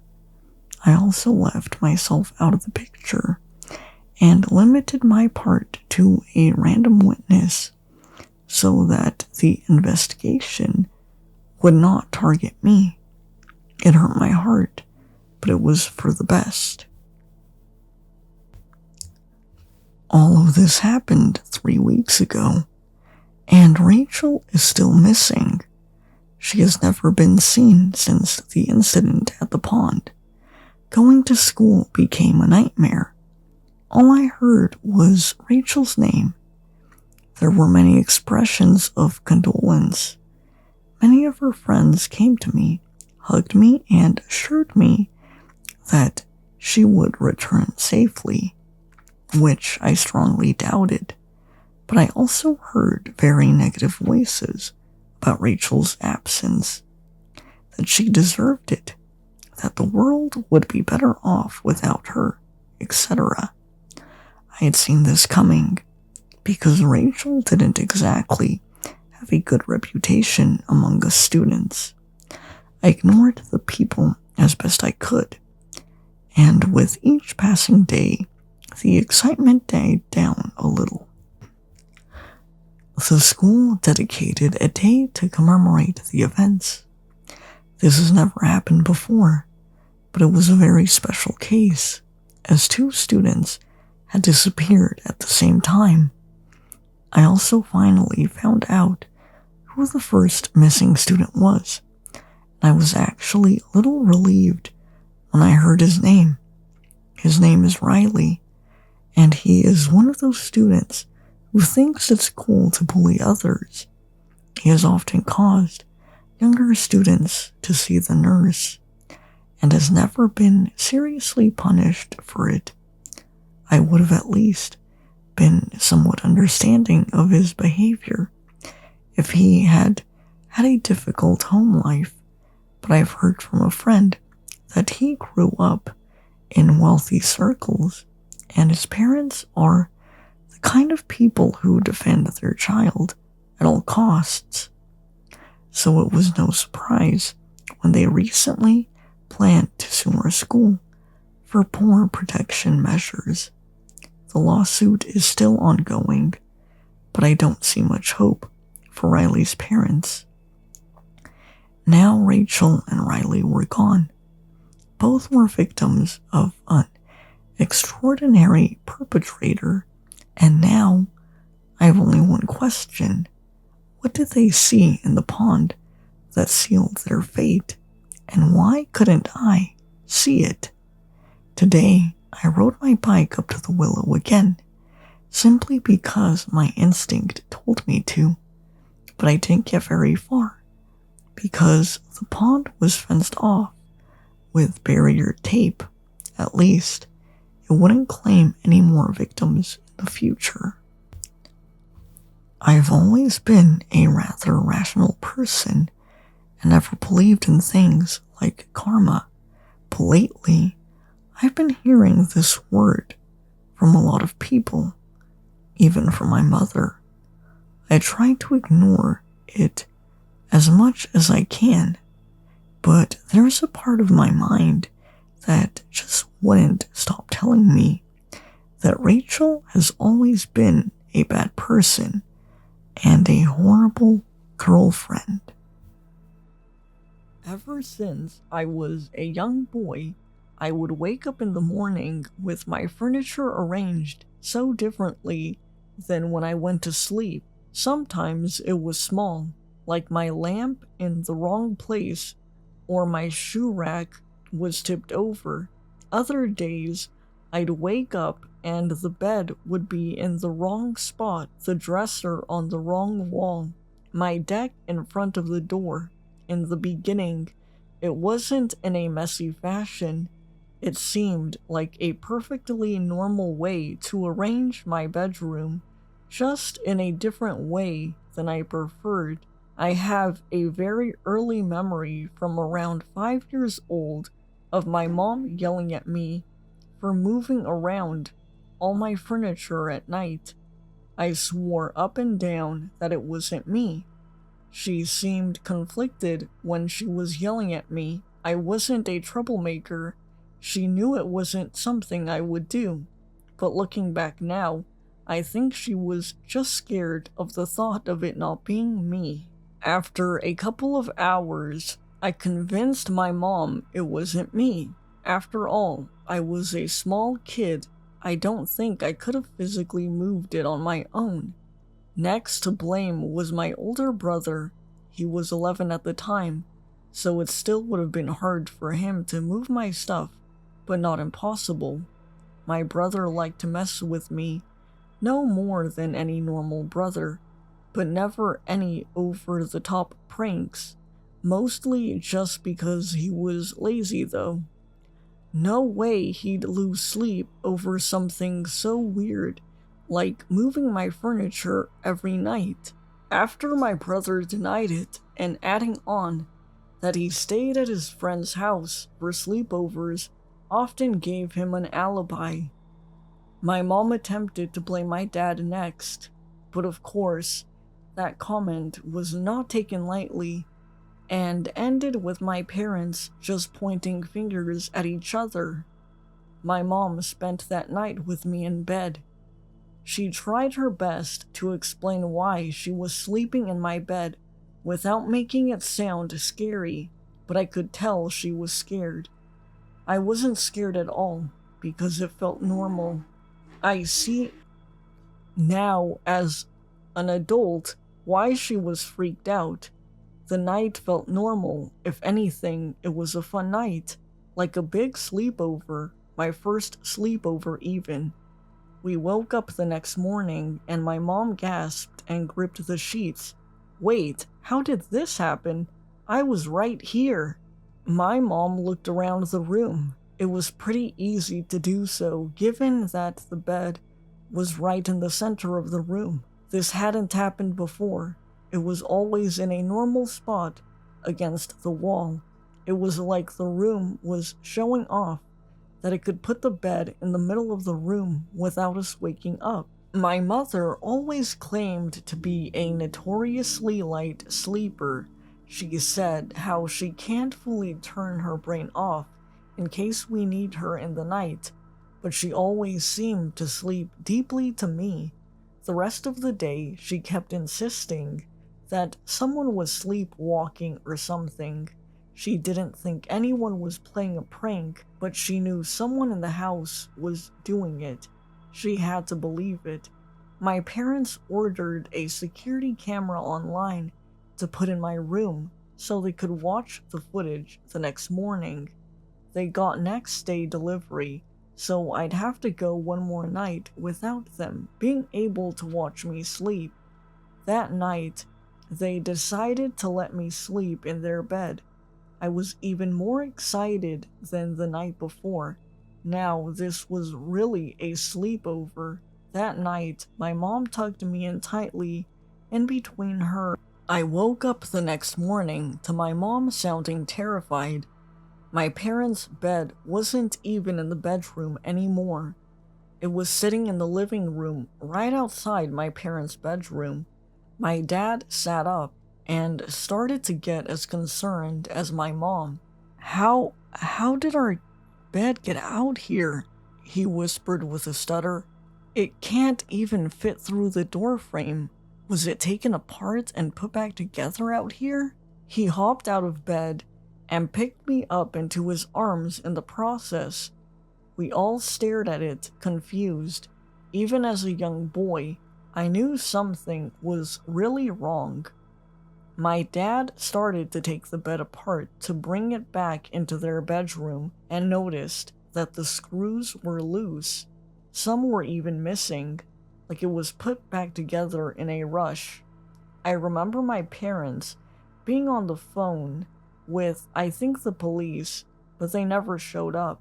I remember my mom being upset on the phone when they wouldn't help us at all. That night, my dad installed a camera into the corner of my bedroom. My mom once again slept next to me. The camera they got was basically like a baby monitor that recorded the night. My dad had the monitor beside his bed to be an extra set of eyes. The night came and went. My mom and I woke up with my room yet again rearranged. She looked up at the camera to see that it was destroyed.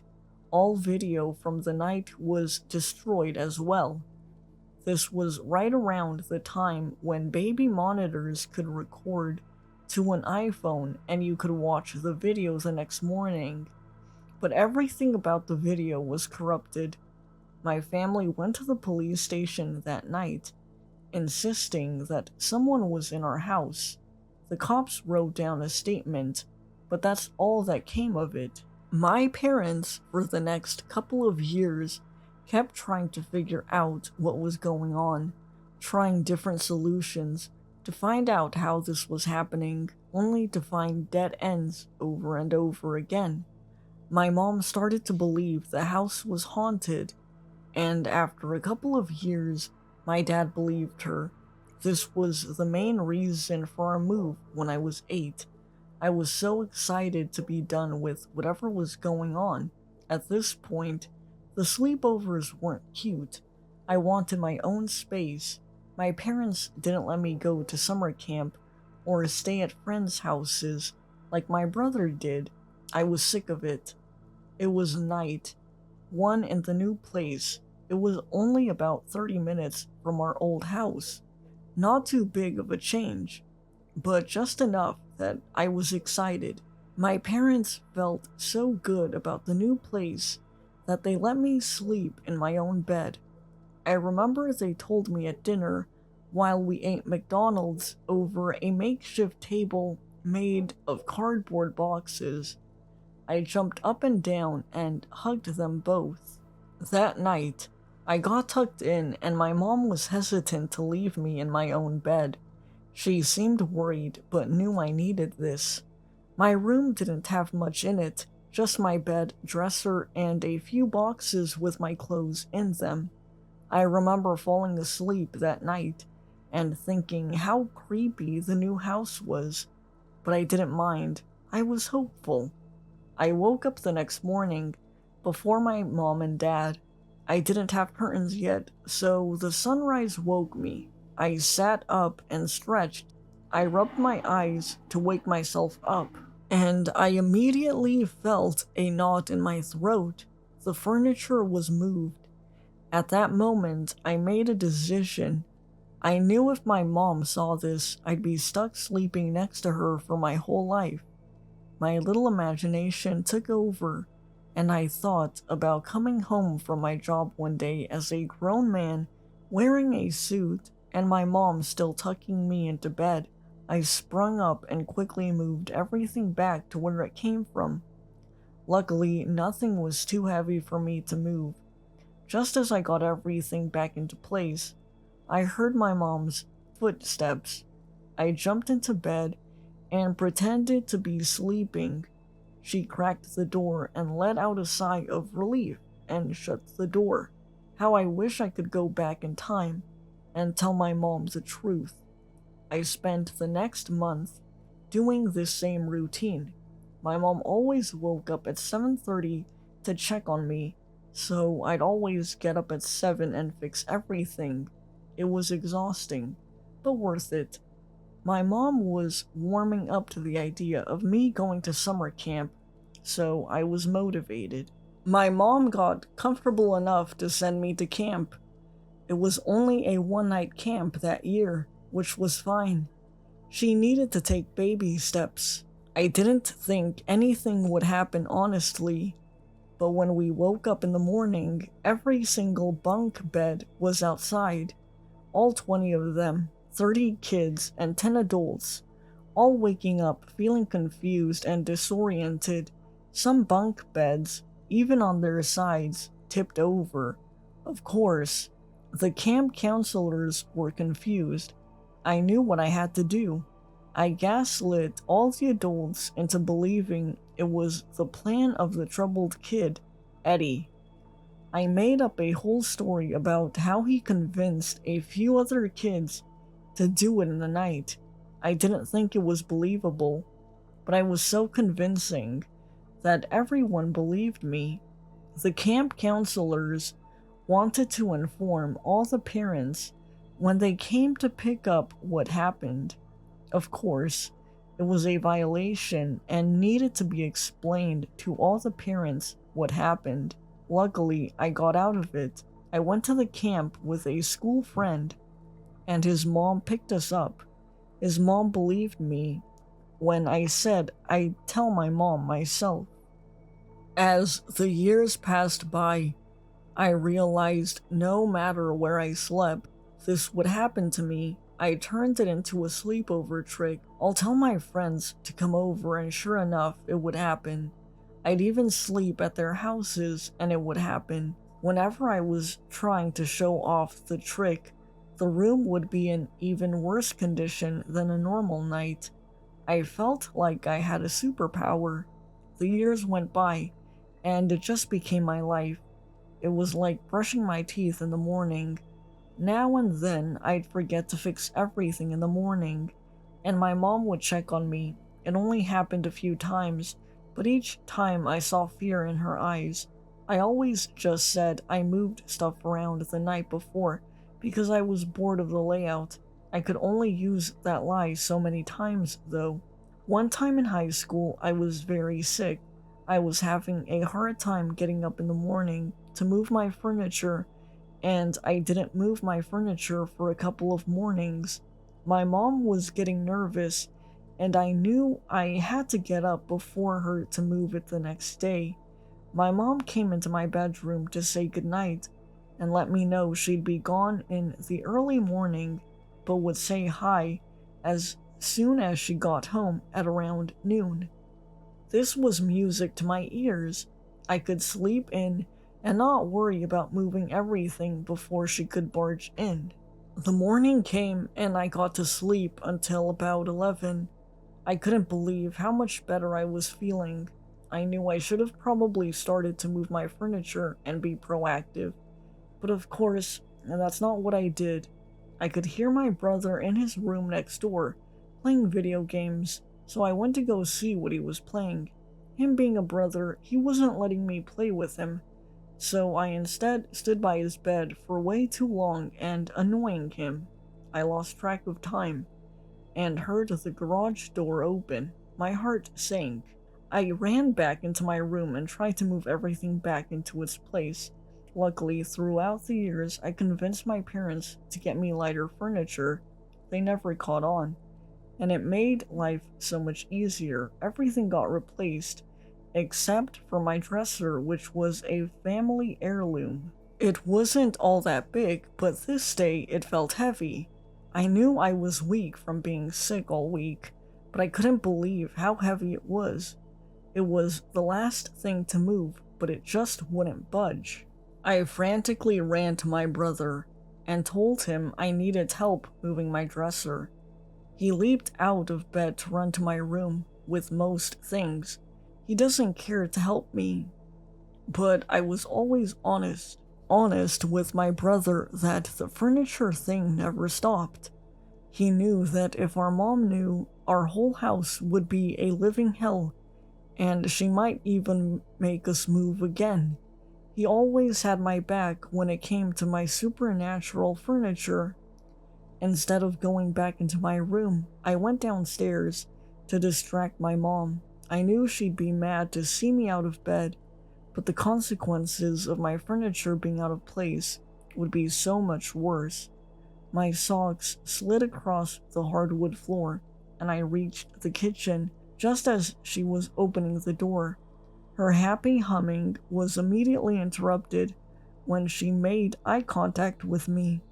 She set a grocery bag on the counter and got out some soup she just bought at the store. I thought she was going to yell at me, but I wasn't going to question it. I figured she was being patient with me since I was sick. Just as she got out a box of popsicles, I heard an awful sound, one that I will never forget, a sound that is completely my fault. I heard my brother scream. It was a loud scream, but short, like something interrupted it. It sounded like he stubbed his toe and then covered his mouth halfway through. My mom and I made eye contact and started to head upstairs to check on him. It was too loud to be something small. We turned the corner into my room, and I didn't know what to feel. I saw my dresser still not in its normal spot, but just slightly moved from where I left it. The dresser had a big drawer on the front that opened up like a door, or a cabinet, and it was wide open and empty. But most importantly, my brother was gone. An hour went by, and my brother was nowhere to be found.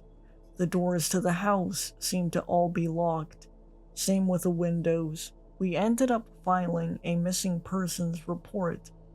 A whole week went by, and there was no sign of him. My mom thought my brother was in the middle of moving my furniture to prank me, or something, and got spooked and ran off. I didn't have the heart to tell her or anyone that I felt like this was my fault. I thought that maybe whatever was moving my stuff wanted just me to move it or something. After that awful week, we found something to make it so much worse. My dad was in my room with me and trying to ask more questions about our last interaction. A lot of people asked me this since I was the last person to see my brother. As I explained it to him for the 100th time, he was randomly looking at the dresser and opened up the big door we originally found wide open. It had a note taped to the inside. Before my dad took it, he looked nervously at me asking if it was mine, but he very well already knew the answer. We called my mom into the room before we read it. The following is an exact quote from the note. "I see our little game of hide and seek did not end like I imagined. Your brother is not who I intended to find me, but he will have to do for now." We had no clue what the note meant, but that didn't stop it from sending shivers down my spine. At the very least, now we knew someone had taken my brother. We thought the cops would do more to help now that we had a note. While they did do a little more to help us find him, they never found anything else. I never saw my brother again. Last year, I moved out of my parents' house. This decision was completely based on my not wanting to move my furniture around every morning. I couldn't imagine a world where I could leave my furniture as is and just sleep in without the worry of my mom seeing it. That being said, I moved out as soon as I could afford it. I moved in with my best friend and we shared an apartment. He knew about my little party trick and was never too freaked out by it, although part of me was scared that once he saw it was legit, he would be scared. The first morning, I woke up and the room was a mess. Everything was in the wrong place, just as usual, although I didn't think there would even be a usual for how my room looked anymore. I was sick of fixing it. It was going to look however it wanted to look. After a couple of days of just letting my furniture do whatever, I noticed how it was being arranged was more and more chaotic, messier, like the furniture was mad that I wasn't putting it all back. I started straightening things, but nothing too wild. I just leave the big stuff. I mean, my roommate was weirded out, but he didn't care at first. One morning, about 2 weeks into living at the new place, I woke up with my bed on our deck outside. I knew it was going to start getting out of hand. The whole reason for me moving out was to not have to move my furniture around like crazy. I was so mad I couldn't just leave the furniture as it was. For some reason, it had to be put back to its normal spot. I woke up the next day in the middle of the woods with no clue where I was. It felt like when I was a kid, and this happened with bunk beds. But this was so much worse. It was relatively easy to find my way back, but just a long walk. In all, it took me about 2 hours to get home, not to mention having to figure out how to get my bed back home. When I got back, my roommate had a chat with me. He said how he never really thought the weird furniture thing was real, and thought it was a very elaborate joke, and now that he lived with me, it was affecting his mental health. He felt paranoid and really tired, and wanted me to move out. I was of course bummed, but knew it was for the best. I tried to tell him I'd start moving the furniture back every morning, and it would all be okay, but that didn't seem to help him feel better. I called my parents to tell them I was coming back home. They seemed excited to have me come home. They seemed very cheerful actually.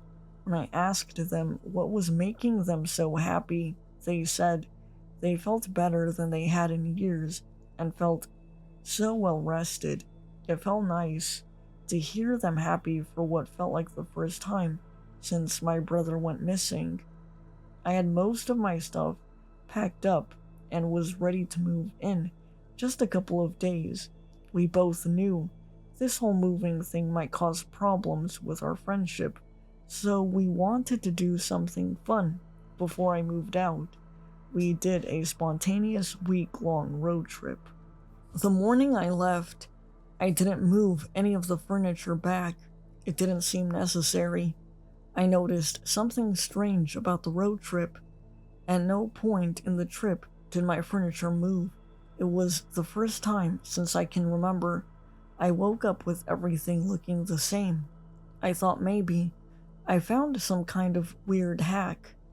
We got back from an amazing trip feeling closer than ever, feeling thankful that we did it.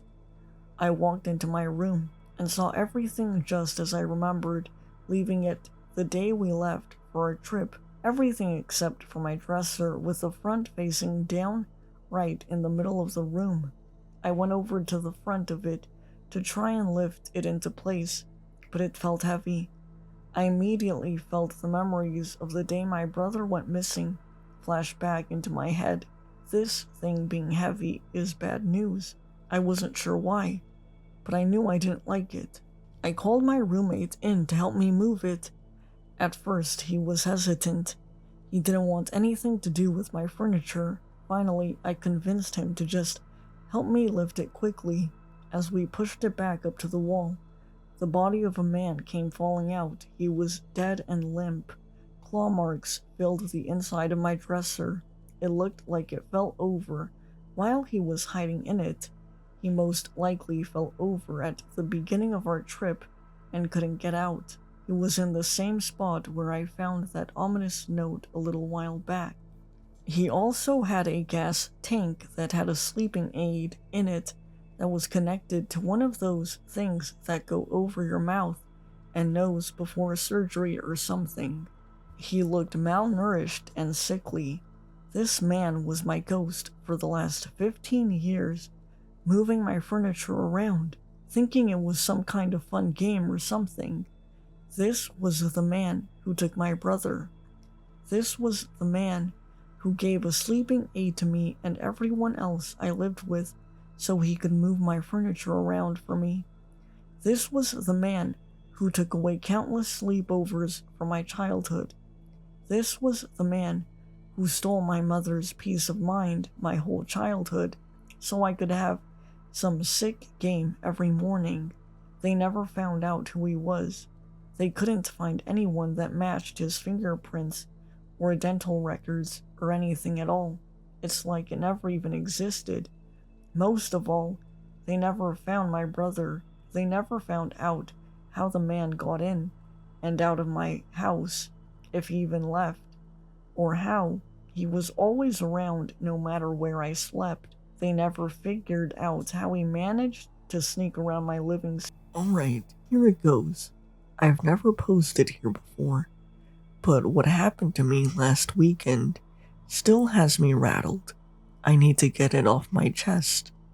And maybe, just maybe, someone here can help me make sense of it. I live in a small town in Montana, nestled in the Rockies. My house is just a few miles from a vast expanse of national forest land. It's beautiful, sure, but it can be incredibly isolating. That isolation is part of why I love it, but after what happened, it's also why I'm terrified. Last Saturday, I decided to take a late afternoon hike. There's a trail I frequent, one that winds up to a small clearing overlooking the valley. I brought my dog Max, a German Shepherd who's never been spooked by anything in his life. We set off around 3 p.m., figuring we'd be back before sunset. The hike up was uneventful. The forest was serene, and the only sounds were the rustling of leaves and the occasional chirping of birds. Max was his usual self, darting ahead and then circling back to me. It was perfect, exactly why I moved out here. When we reached the clearing, I sat down on a fallen log to catch my breath and enjoy the view. Max was sniffing around, but after a few minutes, he froze. He was staring at the tree line on the opposite side of the clearing, his ears perked up and his body tense. "What's up, boy?" I asked, trying to see what he was looking at. That's when I noticed it. At first, it was just a shadow moving between the trees. I squinted, thinking maybe it was a deer or something. But then it stepped out into the clearing. It looked like a person, but not quite. It was tall and gaunt, with limbs that seemed too long for its body. Its skin was pale, almost grayish, and its eyes were completely black. Max started growling, a low, menacing sound that I'd never heard from him before. The figure took a step forward, and that's when I noticed it was mimicking my movements from earlier, almost like it was replaying a tape of me. Then it spoke. Max, what's up, boy? The voice was mine, exactly like mine. I felt a chill run down my spine, and Max started barking furiously. The figure stopped, tilted its head, and then turned around, disappearing back into the trees. I didn't stick around to see if it would come back. I grabbed Max by the collar and practically ran down the trail. It was getting dark, and every sound made me jump. Max kept looking back, growling intermittently. We made it home, just as the last light was fading. I locked all the doors and windows, something I rarely do out here. I tried to calm myself down, rationalizing that maybe it was just some sort of trick of the light, or maybe another hiker messing with me. But deep down, I knew that wasn't it. That night, I couldn't sleep. Every creak of the house made me jump, and Max was restless, pacing around the living room. Around 2 a.m., just as I was starting to doze off, I heard it. Max, what's up, boy? It was faint, almost like a whisper, but it was definitely my voice. It was coming from outside, near the tree line. I didn't sleep at all after that. When the sun finally came up, I took Max and drove into town. I needed to be around people, somewhere that didn't feel so exposed. I told my friend Jake about it, and he just laughed, saying I'd been out in the woods too long. Maybe he's right. Maybe it was just my mind playing tricks on me, but I can't shake the feeling that something out there saw me, remembered me, and called back in my own voice. I haven't been back to the trail since. Every time I think about going for a hike, I hear that voice again, and I can't bring myself to leave the house. I don't know what I saw, but I'm sure of one thing. It saw me too. Has anyone else experienced something like this? I need to know I'm not losing my mind.